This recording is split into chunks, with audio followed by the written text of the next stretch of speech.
The world is too small.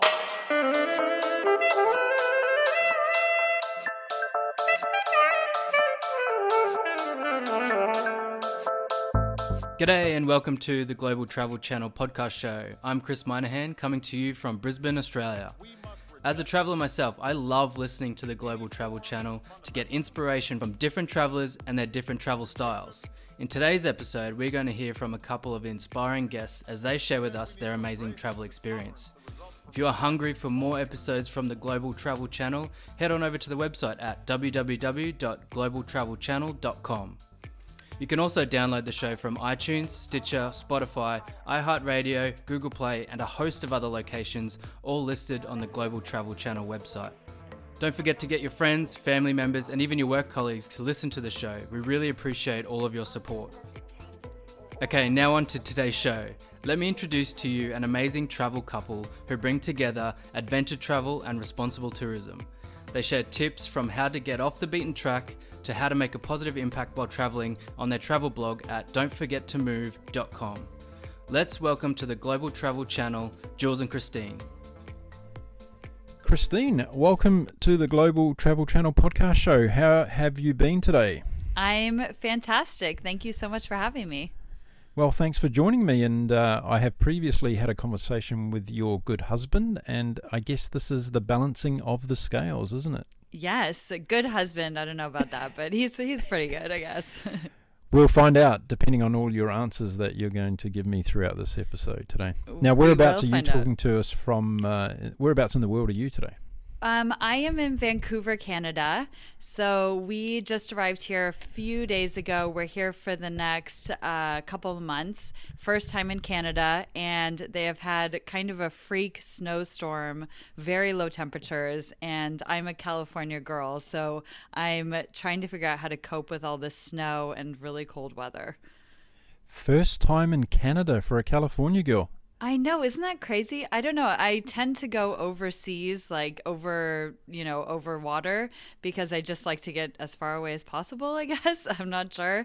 But I'm really excited to explore Canada because all the photos make it look amazing. There's so many beautiful national parks, mountains and lakes and all of that. So I'm really excited to explore. But at the moment, it is pretty chilly. So where are you originally from in California? From the Bay Area. So from Menlo Park, which is just 45 minutes south of San Francisco. So basically Silicon Valley, Facebook. 101 South, huh? 101 South. Exactly. Right there. It's got to be one of the most incredible freeways in the world, that place. Yeah, it's pretty busy these days. San Francisco is such a beautiful city, though, isn't it? It is beautiful. I love San Francisco so much. I mean, that was like the big city for us growing up. But obviously now it's a little bit different. There's so many tech companies. There's so much money. It's not as kind of quirky and weird as it used to be when I was growing up, but it's still an incredible city. I love San Francisco. I remember the first time I visited San Francisco, and it was back in probably 1982. That's showing how old I am. Wow. And I remember when I was leaving and I said to myself, one day I want to live here so badly in this city. It's such a great place. And I actually say that every time I come back there. I say, I want to live in this place. It's such a cool city. I don't blame you. It is a very cool city. And it's incredible because it's such a small city. It's only 7 miles by 7 miles. And there's so much to do and see. And each neighborhood is so different that you could just spend months exploring and still not see everything. It's really incredible. Yeah, and what I love about it also is that you can get across the Golden Gate Bridge and head north, and you've got a different world, haven't you? It's just get up into the wine country and that, and it's just fantastic. And then head south, and you've got a different world again. Absolutely. I know there's so much to see in such a small area. And I'm so grateful to be from California because you can literally go from the beach to the mountains, like go skiing and snowboarding in the mountains in the same day. And just the redwoods and amazing hiking. It's just all right in your backyard. So it's a great place to live. So there we go, listeners. Put San Francisco on your travel map because it is one of the best places in the world to visit.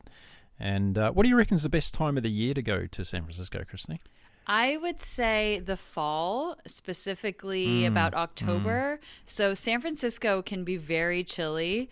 It's not as bad as it used to be, but it still gets pretty cold. And a lot of people come during the summer expecting kind of Baywatch weather, like go to the beach, and they freeze their butts off because it can get really cold in the summer. But for some reason, it's really beautiful in the fall. Like October, we get beautiful weather, sunny. It's a lot warmer. So I would recommend October. Yeah, that's a good time of year to go. And, if you're going to do the old trip out to Alcatraz and that, you don't want to be going across the bay when it's blowing cold, and it can be it's like being in Antarctica, actually, when that wind comes through there.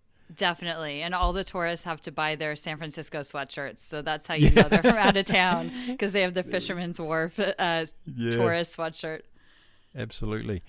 Now, we could talk about San Francisco all day, but we're not going to. But there's a good plug for San Francisco. I hope the San Francisco Tourist Office is listening today, because we've just sold your city I want off my pretty well. commission. Yeah, absolutely. Now, I'm going to start off by sharing a little story with you, because, as I said to Jules, the world's a very small place sometimes, and it's only when somebody else demonstrates to you how small it is. I was playing golf late last year in beautiful Pebble Beach in California. And I was playing with 3 local gentlemen who were showing me around the place. And as you do when you play golf, you have a few drinks and you started talking about a bit of local gossip. And in this case, one of the gentlemen told me, "Oh, are you from Australia?" And I said, "No, I'm actually a New Zealander, but I live in Australia." And he said, "Well, we had an Aussie bloke in the other day who wanted to get a permit to wear high heel shoes in our town." Do you remember that? Yes, of course. You do. So what's your version of the story that you went to Carmel by the sea? That is hysterical. So we went to Carmel recently. Jules had been, we had both been before separately. Jules had been for a work trip, and he had learned that it is a kind of a fun tourist activity to go into City Hall and ask for your high heel permit, because way back in the day, you actually needed a permit to wear heels higher than, I think, 2 inches or something, because they were worried about people tripping on the cobblestone and the uneven streets and then suing the city. So you needed to basically get a permit to allow yourself to walk in heels. So who wouldn't do that? So I decided to go and get my permit. We were making a vlog and doing Instagram and all of that. So I thought it'd be fun to show people. And then Jules was there, and they asked him if he wanted to get his permit. He doesn't wear high heels, but we'll just qualify that, yes. Just so you know. But it was just kind of a fun activity, and we walked out of City Hall with both of our high heel permits. So if we ever go to Carmel and Jules wants to wear his stilettos, he can wear them legally and without any concern from the city. So it was a fun activity. Fantastic. It's a small world. And I'd be very interested to know from any other listeners today if there's any other places in the world that has a permit for high heels. There might be somewhere else. You never know. You never know. You just never know. Or what is the most quirkiest permit in your town? Let us know. That'd be really interesting to hear. Definitely. Now, I've gone through all of the links to your travel blog and your podcast and everything with Jules, so I'm going to direct all my traffic to your sites to make sure that people can listen to your podcast, they can read your travel blogs and get engaged with you guys. So I don't need to do that all again with you, but I want to start off by basically getting to understand a little bit more about you and your first travel experiences. So when was the first time you actually left the Bay Area and went on an overseas trip? Well, let's see. So I had traveled a little bit with my family in high school. I was very lucky because my mom was determined to get us out of the country and to see something besides the culture that we grew up with. So we did a little bit of overseas travel when I was in high school. We did a Europe trip, and then we also did a Portugal and Morocco trip, which this is before Morocco. I mean, obviously, this is before Instagram even existed, but this was before Morocco blew up on Instagram. So a lot of people were like, why are you going to Morocco? It was very exotic at the time, but I'm so glad we went. It was an incredible experience to see such a different culture, such a different landscape, different religion, everything. But the first time I really went backpacking by myself was in 2011 after I graduated from school.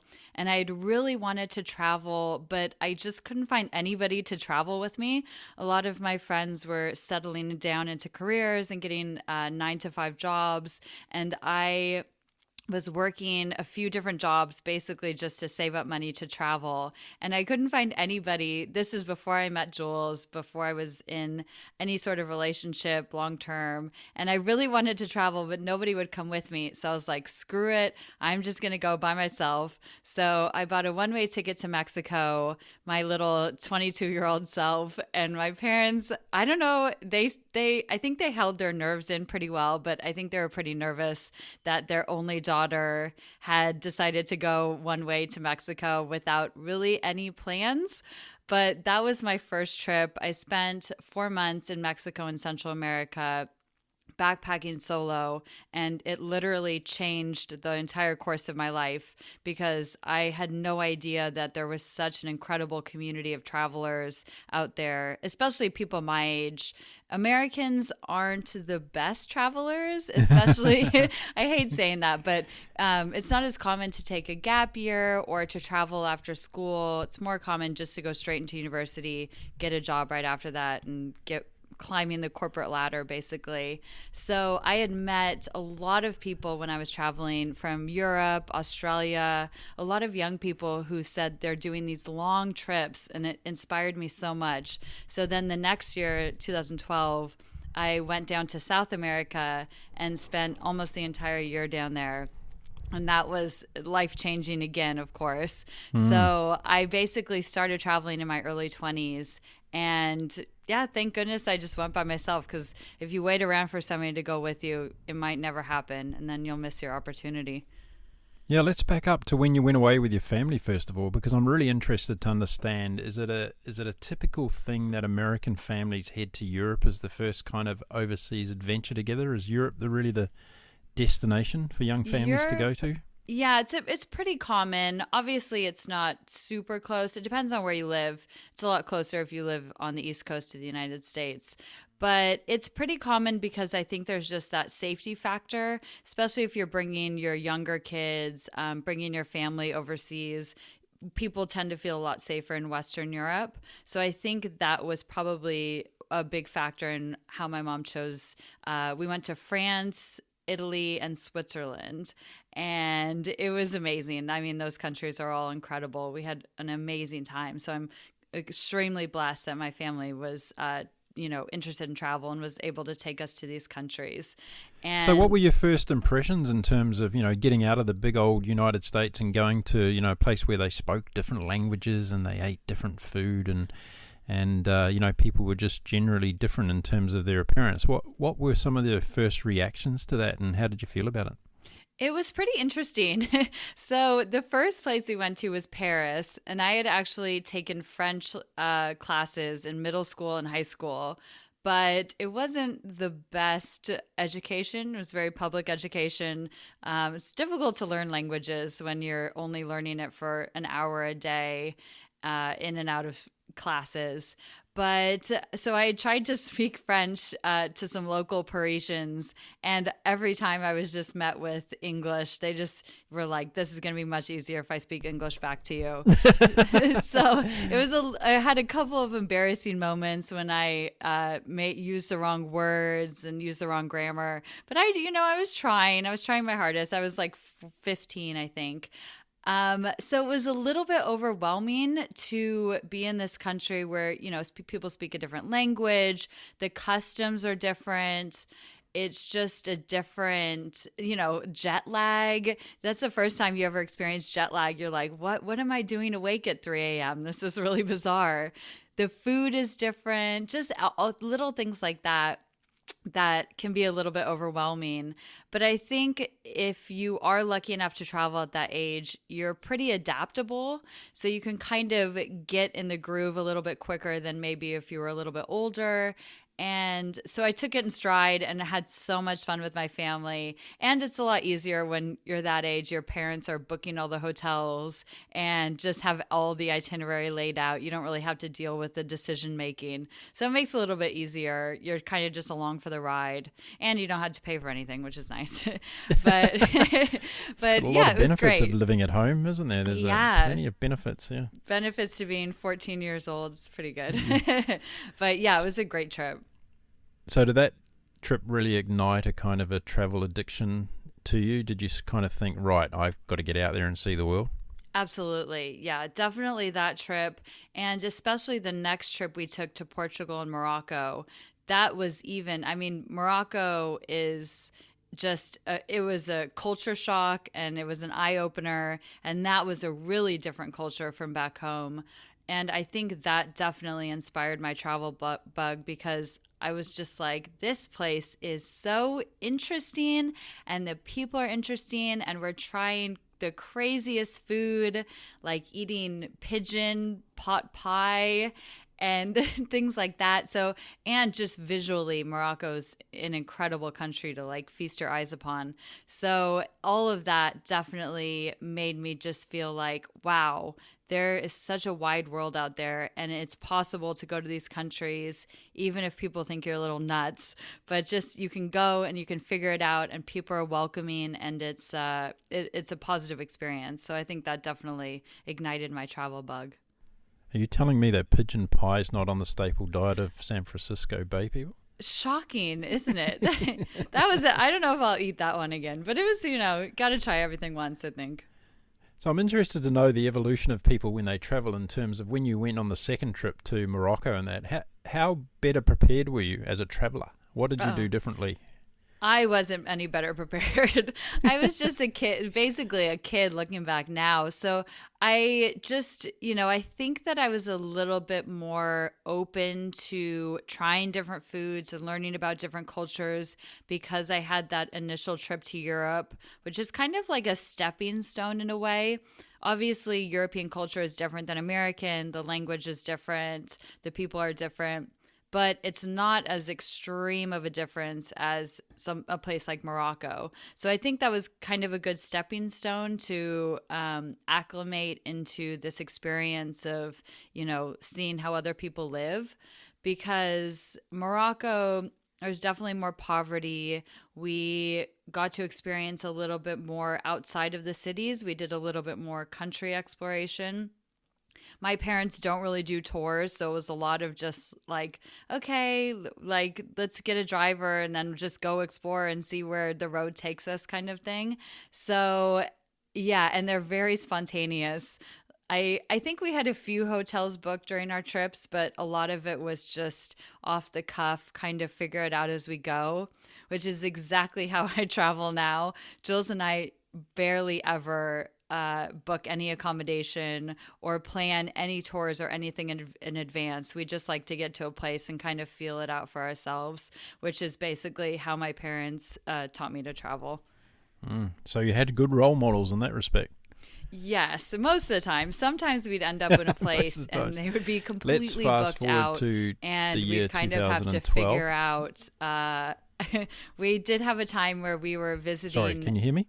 Oh, yes. Can you hear me? Yes, I can. Sorry. Oh, sorry. Did I cut out? It's all right. You cut out. I didn't get that last part, but okay. You can finish what you were saying. I can pick it up. Okay. Let's see. What was I saying? So I said you had good role models. Yeah. So most of the time when we traveled off the cuff, it worked out really well. And then occasionally we would get to a place and all of the hotels would be booked out because there was an event. And one time we ended up staying at the house of the concierge of a hotel. This really nice young woman invited us into her house because the place we were at was completely booked out. So it was my family in her little apartment, basically. So we had some crazy experiences like that because my parents didn't plan ahead. But honestly, I feel like that just adds to the fun of it and it keeps things interesting. So I really wouldn't change my travel style for anything these days. Yeah, that's terrific. Now let's fast forward to 2012. You were in Peru volunteering and you met a guy there. I did. How did that all come about? So Let's hear your side of the story, so to speak. okay, I would love to hear his side. So I was traveling solo in South America. I had always been interested in volunteering abroad. I studied global studies in university, and I really wanted to work for international nonprofits. So I had found this organization that doesn't exist anymore, but at the time it was called Pisco Sin Fronteras, and it was a disaster relief organization that was helping rebuild homes and doing other community development projects after an earthquake in 2007 in Pisco, Peru. So at that point, it was more long-term community development because it was 5 years after the earthquake. But I had arrived at this organization, didn't know anybody, and Jules, I think he arrived around the same time. It was either the day after or it was around the same time. So we were both kind of the new kids on the block. He had actually volunteered with that same organization a couple years prior, but he didn't, most of those people had already left. So we were kind of both the new kids at the organization. I was put on his project, the house building project that he was on. So we just kind of clicked and became really fast friends. And in those circumstances, you're living in the same volunteer house, you're eating all your meals together, you're working all day together, and then you're socializing, having fun after work hours. So you spend so much of your time together. So things quickly went from best friends to a relationship. And essentially, we moved in together very quickly, you know, in the scope of relationships because we were living in this house together. And it was just an accelerated version of a relationship. So, yeah, we became very close very quickly. I had plans to go to Colombia after a few months of volunteering. And then and Jules had planned to stay there for 6 months. So I had just decided to push my departure date back just a little bit more, until eventually I had also stayed for 6 months. And by that time, we were had a very strong relationship. And he decided to come with me to Colombia because I still, you know, I'm going to compromise, but I'm still going to tick off my bucket list. So he came with me to Colombia where he met my entire immediate family who came down to visit me. So he joined our family vacation, which was kind of hilarious and crazy, but it ended up working out. And we had so much fun together. And then after that, we just kind of kept traveling together. That was what we both loved to do. And probably two of the only crazy people who would want to travel full time all the time.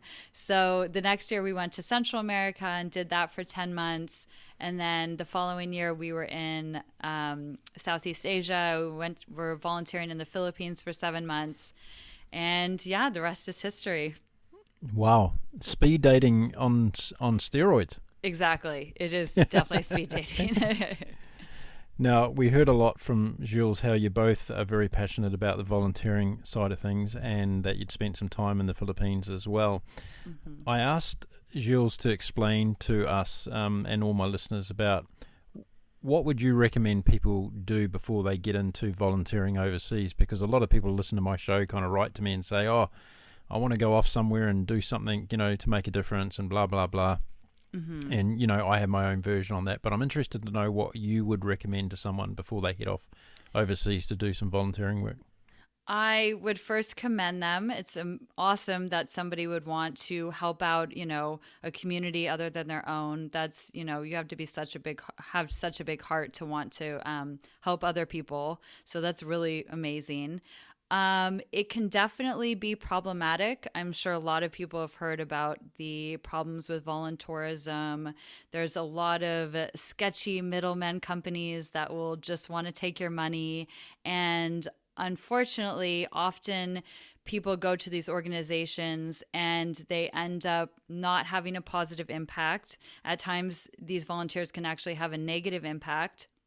which is probably no fault of their own, but it's just the circumstances of short-term development projects. There is a plethora of issues. I mean, it just really depends on what you kind of want to go into. If you're working with children, there's a whole can of worms with that.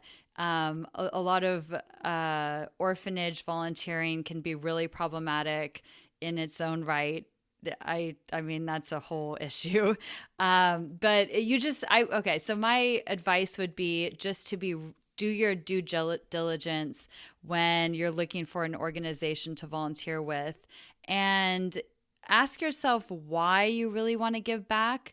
Oftentimes people want to give back because they have this notion that people overseas are in these, terrible conditions, and, you're from a country that's much more developed. So you have the, ability to go overseas and help them out. But often in your own backyard, wherever you're from, there's people in your own community that really need help as well.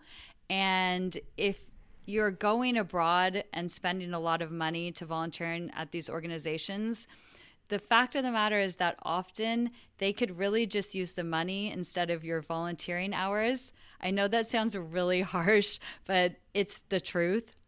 So what I would consider doing is instead finding a way to fundraise for these organizations and travel there, give them the money, visit with them, learn about what they're working on, and provide help with monetary donations, because often your dollar will be more impactful than your volunteer hours. But if you have specialized skills, then you can definitely have an impact volunteering overseas. I would recommend just looking at what your skill set is. Perhaps you could do translating, or I don't know, just to look at your career, see what kind of skills you have. Maybe you're in finances, you could help an organization with their bookkeeping. Maybe you're in marketing, maybe you do social media. You can go over there and do photography, video to help them with their fundraising marketing. But it can be kind of problematic with volunteers that go and have these. So in Peru, we did building houses. I am not a carpenter. I don't know how to build houses. And at the time, it felt like we were having a positive impact. And in a way, we definitely were. People got houses out of it. But looking back in hindsight, I would have had a greater impact if I had fundraised back at home and gone and been able to deliver this money so that they at the organization could have then employed local laborers.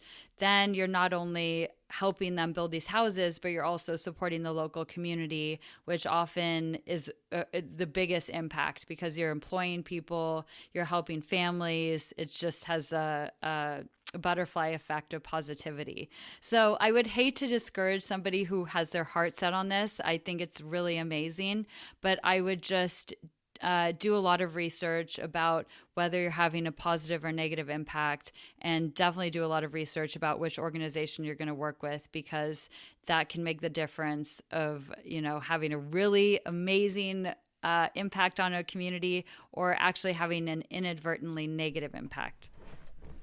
Look, you've mentioned so many good things there, and I don't want to go over and reiterate them all, but I am going to tell you that I have a very strong passion in this space, because I've run a global not-for-profit organisation for a number of years. Mm-hmm. And I spoke to Jules about this after the show, and we've agreed that we're going to have a show dedicated to this conversation. And you, I, and him, along with another friend of mine, are going to get on and thrash this one out, because I'm very, very passionate about this. I've seen a lot of disaster projects across the world where people think they've been going to do something good, mm-hmm. and use their travel time and their money and their budget to try mm-hmm. and do this, and it's all gone belly up. And mm-hmm. It's a conversation I'd like to keep going, because one, I'm passionate about it, and two, I think we need to take into a consideration of educating people, because the likes of yourselves who have been there and done it, you've learned your lessons from it, you've seen what's out there and what's happening, as have I, and I think it's a good responsibility to take on to try and educate more people about it. So we're going to have a separate show on that. That sounds amazing. I mean, that is a huge conversation that has so many facets that you could speak for a long time. So that would be great.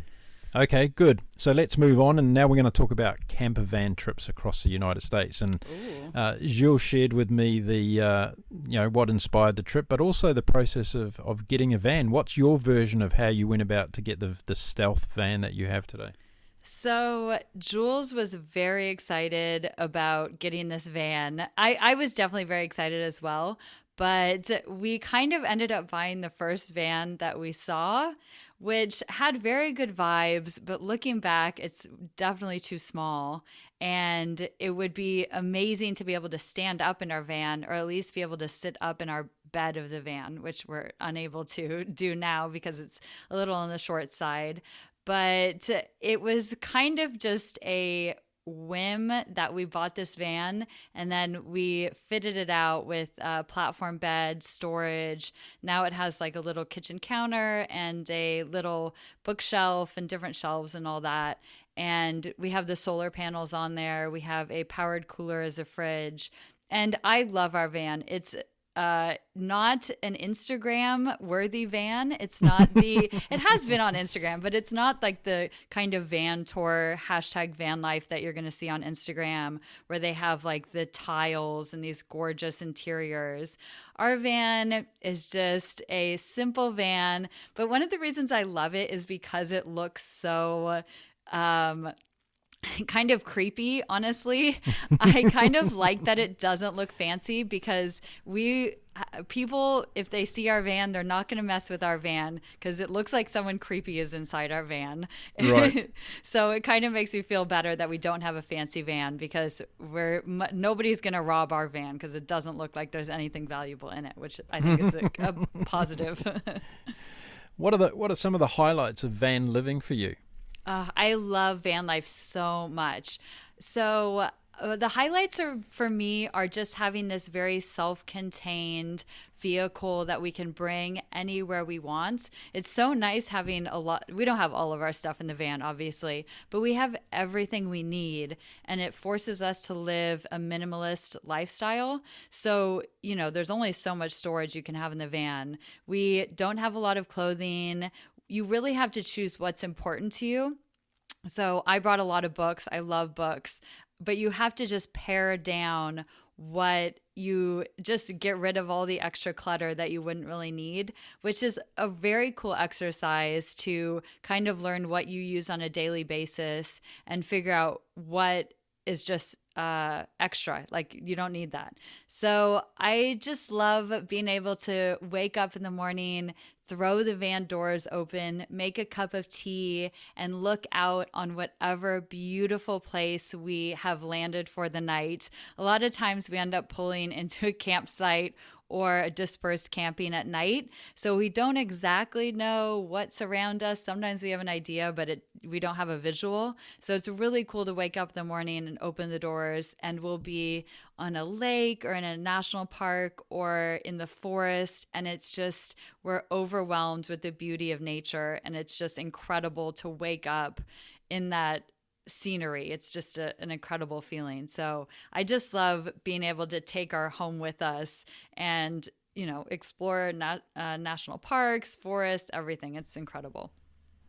As I mentioned to you before we started the show, I'm living on a sailboat myself, so I'm living the minimalistic life as well. And what I love about it is that it makes you so much more consciously aware of your consumption. And I was talking to Jules about this in terms of, the rubbish that you collect, the water that you use. Mm-hmm. All these things are much more top of mind than when you're living in a house on the land, yeah? Absolutely.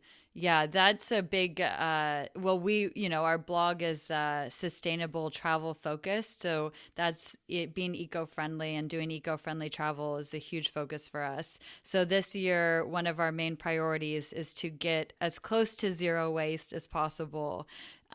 So we have the solar panels, but just the amount of trash you create when you're in that small environment, you realize how quickly it builds up and you realize how much waste you're actually creating. So yeah, I totally agree. It's really a great exercise in learning how much you're producing and how much you're wasting. It's really interesting. Any downsides of living in a van together? So Jules and I obviously met on the road. So most of our relationship has been traveling. So we've lived in very close quarters pretty much our entire relationship. So that was never an issue for us. We've gone through, they always say, if you want to see if you're really meant for somebody, you should travel with them. And we went through that very early on. So we definitely know we're meant for each other. But the only downsides would be not having a bathroom is probably my number one downside. Not having a shower is annoying, but you'd be surprised how easy it is to find one at a campsite or a gym or something like that. But I would say not having a bathroom is probably the most difficult thing to deal with during van life. So Jules was telling me about the purchasing of the van process, and he was talking about the RV that he nearly went and bought, and you talked him out of it. Yes. What was behind that? So that would have been nice because we would have a bathroom. That's right. Yeah. But it just takes an extra level of maintenance to deal with an RV. You know, you have to deal with all the gray water and all that. Plus, it's just harder to find parking. It's way more conspicuous. Like we've done some stealth camping where we've just pulled up on side streets occasionally in cities or in towns and been able to sleep pretty much unbothered. We've had a couple knocks in the middle of the night by the cops, but that doesn't happen very often. But I just really like having a it's, you know, not a tiny vehicle, but a smaller vehicle that's easy to park, easy to drive, easy to camp. And I think having an RV, while it would be nice to have all the extra perks that are inside the RV, I think it would just add another level of frustration dealing with the driving and the parking and all that kind of stuff. So less is more. Yes, definitely. So what tips would you give someone listening today who wants to travel across the United States by van? What would you make sure that they focus on in terms of purchasing the van and also, you know, places to go? I would say one, definitely do it if you're thinking about it, or at least try it out. There's a lot of van rental companies now, so you can try it out for a couple weeks and kind of see if this really makes sense with your lifestyle. I think it's kind of problematic. Instagram has shown this side of van life that's very beautiful. Everybody is like a model and they're on top of the van and they're in their bikini and they look great. And the inside of the van is always spotless for some reason. Ours is never like that.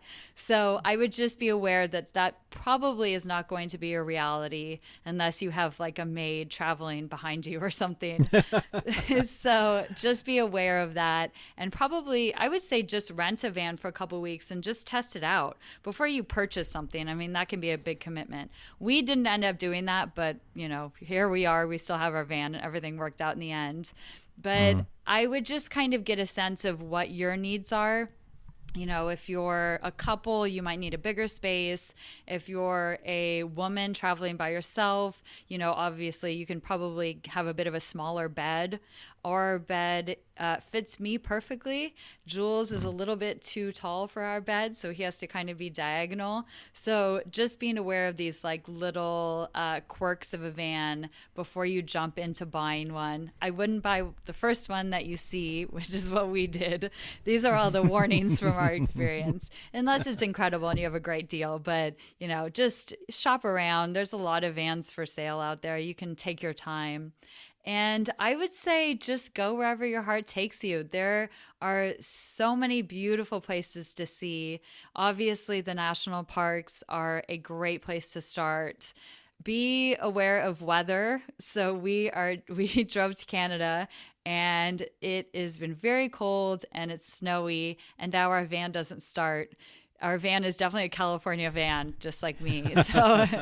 So just be aware of whether you have enough insulation and whether your van can handle, you know, different temperatures.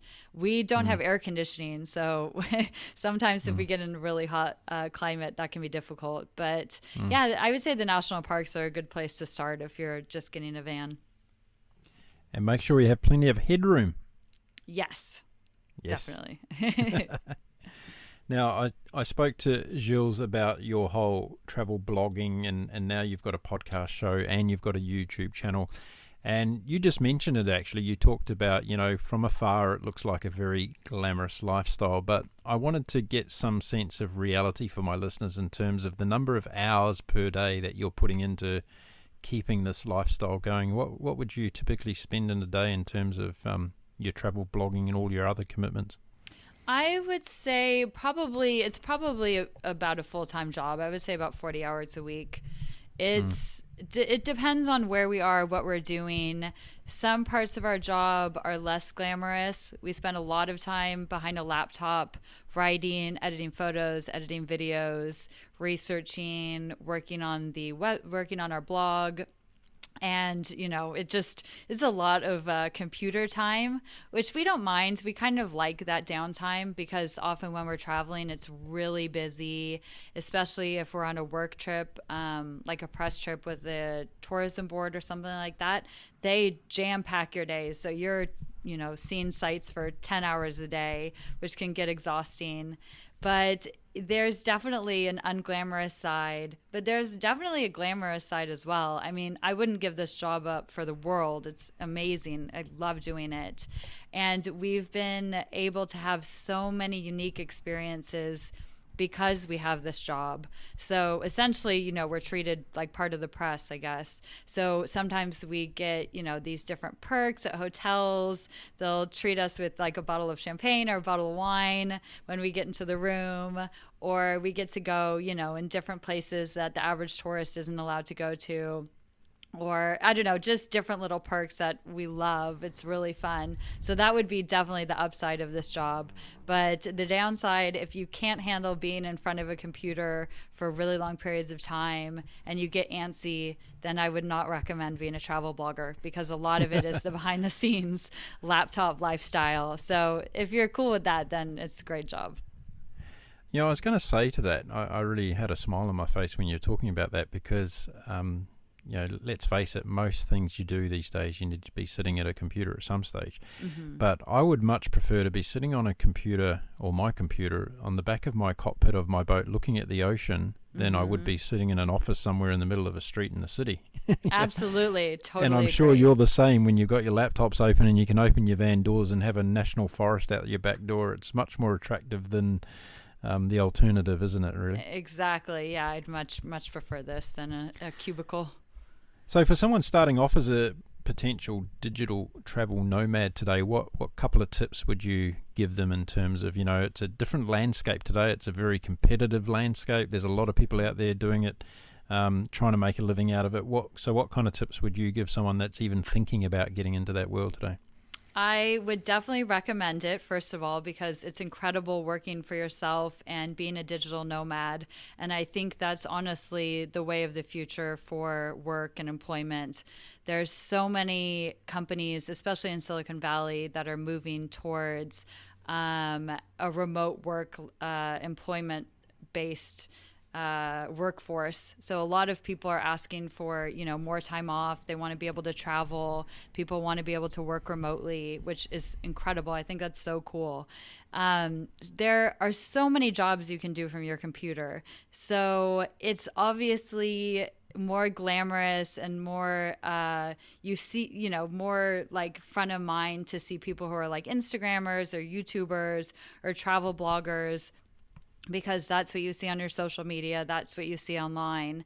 And those are amazing jobs. They're very difficult. They're very competitive, obviously. Everybody wants to be a travel Instagrammer. I mean, who wouldn't? It's a great job. But it's very difficult to stand out. It's completely oversaturated. So unless you really feel that deep in your heart that that's what you want to do and you're willing to work for free for the first year or so, then I would not recommend that job. But the good thing is that there are plenty of other digital nomad remote work jobs out there. There's so much stuff behind the scenes that you wouldn't even think is a potential job. E-commerce, editing photos, being a photographer, videographer for brands. You don't even have to be the face of the videos. You could be creating videos for brands and still travel the world doing that. There's so much to do out there. It's incredible. We live in the most incredible time period ever, I think, that there's so many options for people who want to work remotely. It's so cool. So I would just take your time. There's a ton of resources online. I don't need to go through every digital nomad job, but there's tons of stuff online. There's tons of really good Facebook groups, and just talk to people. Like, talk to people who have these jobs. A lot of people are very open about it. They want to share this lifestyle with other people. Ask them what the pros and cons are. Ask them what their normal day looks like, because you might see people on Instagram who are staying at a luxury hotel and think that's what they do 24/7. But chances are they don't. These people work very, very hard to create this content. And it's, if you're willing to work that hard for it, that's great. I mean, any job takes a lot of work, but I would just say do your research before you dive into something, and just get a sense of what jobs are out there, because there's a lot of options available. Now, social media is a really large part of what you guys do. What's the relationship you have with social media? Is it a love-hate relationship at times? Definitely. Very love-hate. So social media is, such a beast. It's frustrating. It can be wonderful.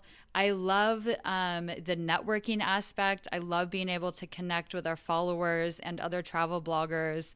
I love it when people can ask us questions and we can give advice and tips. I love when we can interact with our audience. All of that is really, really fun, and we really enjoy it. And we enjoy photography. We enjoy creating content. We enjoy sharing what we love, which is travel. We enjoy sharing our favorite places with people.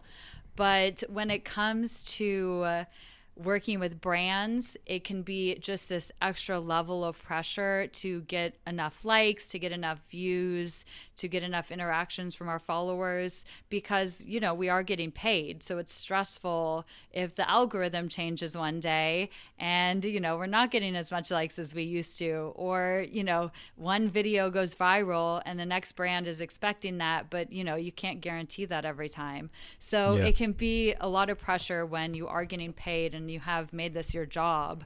And so it can be a bit stressful, but in the end, it's allowed us to do what we do now. So I can't really complain too much about it. You raise a good point, though, because it's a moving landscape, isn't it? And social media a number of years ago is very different to what social media is today, and it will be again in the future. And I think in terms of, we live in a completely new world of doing business today, and it's constantly evolving, and there's pressure on brands to constantly be making money, because at the end of the day, that's what it's about. And no matter whether they outsource their social media activities to people like yourselves, and that the bottom line is still the bottom line, right? It's got to come in and it's got to pay. So it's interesting what you've just shared. Now, I asked Jules this question, and now we're starting to get into the line of questioning where we can put you guys up against each other and see what the outcome is. So this is getting exciting for me. This should be fun. I'm really interested to find out from people like you, particularly because you're a couple and you've been doing this now for quite a while together, and you're at that stage of life where life is evolving in different ways. So where do you think you're going to be in 5 years from now? Oh, that is such an interesting question. I mean, who knows, really? I would definitely say working for ourselves still, I hope. I would never want to give that up. That's the ultimate freedom, and we both really value that. Personally, hopefully with a couple of kids, I guess, maybe. And the thing about, you hit the nail on the head. Like, the landscape of digital work is just ever evolving. I mean, who knows? Maybe, like 5 years ago, Facebook was the ultimate social media to be on, and everything was on Facebook. And then, it switched to Instagram. So who knows? Maybe in 5 years, it'll probably be some social media that we've never even heard of that's completely new, that maybe is like virtual reality or holograms or, hologram travel or something crazy. So the fact of the matter is, we just have to continue evolving and try to stay up to date with what all the cool kids are doing. I know all the kids are on TikTok now, which Jules and I made our first TikTok video today, and we were like, we're old. Like, we don't really know how to use this. So it's just always changing. But I know for a fact we really still want to be working online, working for ourselves, and continuing to spread the message of basically, our bottom line has always been, We want people to take advantage of their one life. Like, you only have one life. Enjoy it. Travel, see the world. If that's what you love, like, make it happen. That's always been something that we push. Do it responsibly, do it sustainably. Don't have a negative impact on the places you travel. But in the end, like, enjoy life, because this is it, enjoy the world. We only have one. Great segue into my next question, which is, how has all the travel that you've done changed you as a person over the years? It has definitely made me grow up, because I had to learn, even from my very first backpacking trip I did when I was 22, I think, I had to learn how to fend for myself and be independent and be responsible, because I think everybody should travel by themselves at some point in their life, because it's a completely different experience from traveling with friends or traveling with a partner. It will teach you things about yourself that you never knew. It will make you understand the strength you have within yourself. It is incredible. So I'm so fortunate that I had that solo trip before I met Jules, because it completely made me just be confident in myself. Like, I can travel to these places as a solo female, and having that empowerment will make you succeed at everything in life, which I think is incredible. And just, people are people everywhere around the world. Give them the benefit of the doubt, be open, smiling and welcoming, and you'll probably get the same reaction from other people. So it's such a big world out there, and there's so many different cultures, but at the end, everybody is like our brother and sister. I know that sounds so cheesy, but people are just incredible. So if you don't go out there and see the world, you won't be able to connect with them. So that's why I really recommend, going, traveling, talking to people, get out of your comfort zone, and you will be massively rewarded. That's a great answer about how it's affected you, but I'm also interested to know how it's affected your view of the world, all of this travel that you've done. It has been incredible. So I studied global studies in university, which was basically a crash course in how terrible the world is. Kind of. It was basically just how so many people are suffering, how impoverished so much of the world is. That's basically what I learned in university, which was kind of depressing, but basically ignited my interest in working for international nonprofits. And then when I went traveling, you kind of see that, there's a lot of people who are very much struggling in this world, and it's great to be able to help them. But people around the world are very resourceful. People are strong. People are able to make do and really make a difference in their lives themselves. It's incredible. Like, we went to the Philippines and we worked with Typhoon Yolanda survivors, and they had lost so much in these typhoon, and the Philippines is one of the most disaster hit areas in the whole world, and they just lose so much. But their ability to bounce back and their determination to make a better lives for themselves and their children is so inspiring. And it's just travel has just taught me how incredible humanity is, and they can really, have this resilience, which is really cool. Now, I bet you get asked this all the time. What are your 3 favorite travel destinations and why? Oh, there's so many good ones. I would say, Mexico. We just got married in Mexico in November. Love Mexico. It's such a, it's a big country. It's so cool. There's so many beautiful cultures in that country and so many lovely different places. We also love Cuba. We've been there a couple times, and that is also a very cool country. And top 3. Okay. I have to say the Maldives, because it's gorgeous. It's so beautiful there. That water is stunning. But I mean, I could list like 100 destinations. So that's just off the top of my head. Well, you're going to have to listen to Jules' episode to find out what he said to that one. Yes, I will. You might be surprised. Now, what are the top bucket list destinations that you still want to go to that you haven't been to yet? I would say New Zealand. I'm not just saying that because that's where you're from, but I have been to Australia, obviously, and I've done like a layover in Auckland, but I didn't go out of the airport. But just flying into that airport, that country is so green. It looks incredible. So yeah, New Zealand is definitely on our list. It looks, and we've heard it's really good for van travel too. So we'd love to rent a van and do that. Well, I'm really disappointed in your husband because he hasn't taken you to the best country in the world yet. And I know. you need to get down here and to check it out, because after you've been, well, I've got to get you back on the show after you've been to New Zealand, because we'll have a chat about that. Yeah, definitely. If you whatever recommendations you have for visiting, we definitely want to go. That's definitely on the bucket list. Okay, cool. Now, if you were to start your whole traveling, world experience all over again from the beginning, from that first time that you went off as a backpacker by yourself, what would you do differently than what you've done? Oh, let's see. I probably wouldn't change that much. I'm really glad I had that time to travel by myself. Everything turned out fine on that trip, but I probably put myself in a couple of situations that could have gone sideways just because I was an inexperienced traveler and didn't plan ahead, and ended up being like arriving to, some sketchy parts of Central America in the middle of the night by myself, which is probably never a good idea. So I probably would tell myself to be a little bit more careful. But other than that, things have, worked out pretty well. And every experience, even the negative ones, have, taught me a lesson in some way. So I probably wouldn't really change anything. Okay, cool. Now, I'm going to go through a list of quick fire questions, and these are the ones that we can put, straight up against Jules and see how you go.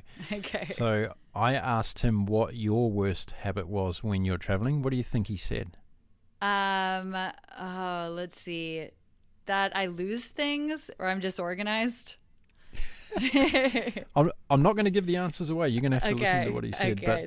But what would you say his worst habit is when he's traveling? He gets hangry. If he hasn't eaten, he gets very hangry. Okay. Yeah. Well, again, you're going to have to listen to what he said on that one. Okay. What's the best thing about traveling with your husband? Just we have like morphed into the same person. Like we've spent so much time together that we just I feel like we just know what each other is going to say, and it just makes traveling very easy, and just being able to share incredible experiences together as well.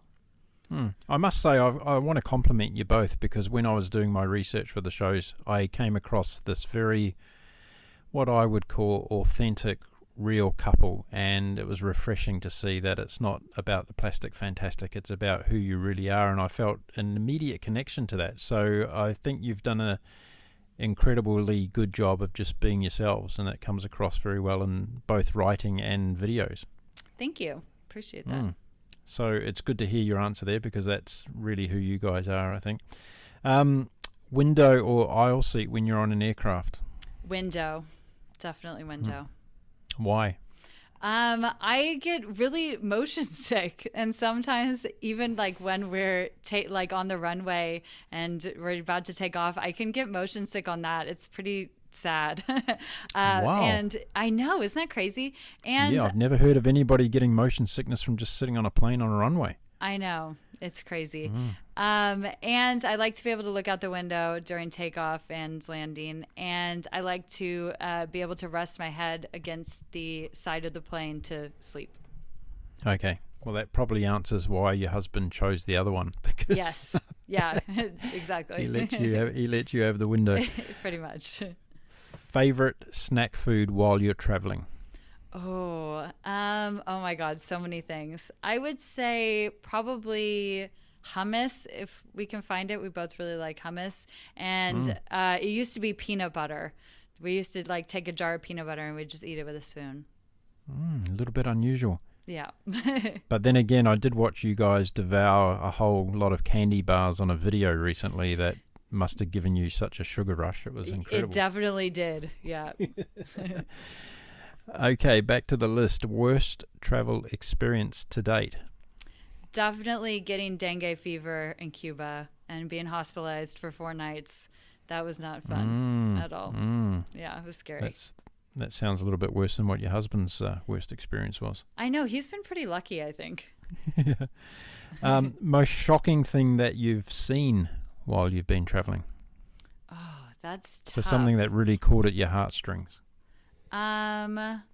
I would say being in Peru and seeing some of the makeshift housing that people were living in after the earthquake. And this was 5 years after the earthquake. So seeing people still living in those conditions, even so long after the disaster, was pretty shocking. Yeah, okay. What about the scariest thing that's happened to you while you've been on the road anywhere? I was in Panama on an island, and someone robbed our group when we were hiking back from the beach. At the time, I thought he had a gun, but he had a cloth over whatever it was. So looking back, it was probably not a gun. It was probably like some sort of bottle or something, but he was wearing like a full mask and everything, and he told us he was going to shoot us. So it was pretty scary, but everything turned out fine in the end. What makes this whole travel journey thing worthwhile for you? I would say just being able to look back at the end of my life and knowing that I didn't waste time, that I, had the experiences I want to have, and I was able to connect with people from all different walks of life and all different cultures. I'd say, the human connection probably is the number one reason, makes it all worth it. Is traveling all it's cracked up to be? Sometimes. I would say 90% of the time, yes. And the other 10% of the time, you're going to have issues. You're going to get robbed, probably. You get sick. It happens. That's all part of it. And it makes you stronger in the end. So I would say it's definitely worth it in the end. Yeah, absolutely. Okay, well, the good news is I've only got one question left for you. Okay. If you could do one thing for the rest of your life, what would it be? Oh, like as a career or as a hobby? I mean, I would say travel, I guess. Definitely just continue experiencing places. If I could just travel and just get paid to travel, I would do that. That would be great. So are you living the dream life now? I'm living my dream life. A lot of people say, oh, you're living the dream. And I'm like, well, this might not be your dream. You don't know all the stuff that we have to deal with. But for us, yes, I'm living our dream. Is it going to be easy to settle down and live in a house in the suburbs and do all that sort of stuff? Well, who says we're going to be doing that? I don't know yet. I mean, the cool thing is that nowadays there's so many, like thanks to social media, you see how many different ways people are parenting and raising kids and traveling with their families, that there's so many different lifestyles out there, which is really cool and inspiring. So who knows where we'll be, could be anywhere. I think you raise a really good point, and of course I said that with tongue in cheek, but I think we're seeing a generation now where mobility is really one of the main priorities in life and in lots of different ways. So I think the way in which we live and work and all the rest of it not only is going to change, it's already begun to change, and I think it's a great thing even for people my age. It's brilliant. Absolutely. Totally agree. Christine, it's been wonderful having you on the Global Travel Channel podcast show today. I've loved all of your answers and interactions, and there's been lots of great tips from my audience, so thank you very much for that. I'm going to be really excited when you two sit down and listen to each other's episodes, because there's going to be some interesting conversations being had. Maybe we need to drop a microphone amongst you while you're watching each other's episode, because have you ever done this before? Have you ever been on a show where you've actually split your interviews? No, this is brilliant. I'm actually really excited to hear Jules's answers. I think it's going to be really interesting. Yeah, that's cool. Listen, I really want to thank you. I'm excited also to connect with you guys again and have this conversation around, traveling for doing good and uncovering a lot of helpful information that will help people be better informed when they head off to do some volunteering work around the world, and some of the things they should consider before they leave. Yeah, that sounds great. Definitely. Okay. Well, thanks again, and I'm sure we will be in touch again very shortly. Yeah, thank you so much for having me. That was Christine Williams talking to me, the wife of Jules Hatfield, who I had on the show previously. And wasn't it fascinating to hear a husband and wife talking in 2 different episodes? I thought it was anyway. It was great fun to have them both speaking separately. So don't forget to Move is their platform. Check it out. They've got an amazing travel blog with lots of amazing information. 10 years on the road and counting, these two together. Incredible story. And they're having still as much fun today as they were when they started, by the sound of it.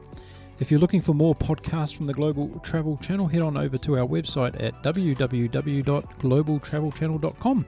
You can find all of the previous episodes there. And don't forget, if you want to download them, you can do that from iTunes, Spotify, Stitcher, iHeartRadio, Google Play, and a host of other locations, which are all listed there on our website to make it easy for you. If you love our content, don't forget to tell someone about it. Family members, friends, work colleagues, auntie, uncle, grandparents, anybody about the Global Travel Channel. We're trying to expand our global footprint. Okay, well that's it for me for this particular episode. My name is Mark Philpott, and until we meet again, I wish you all a happy and safe bon voyage.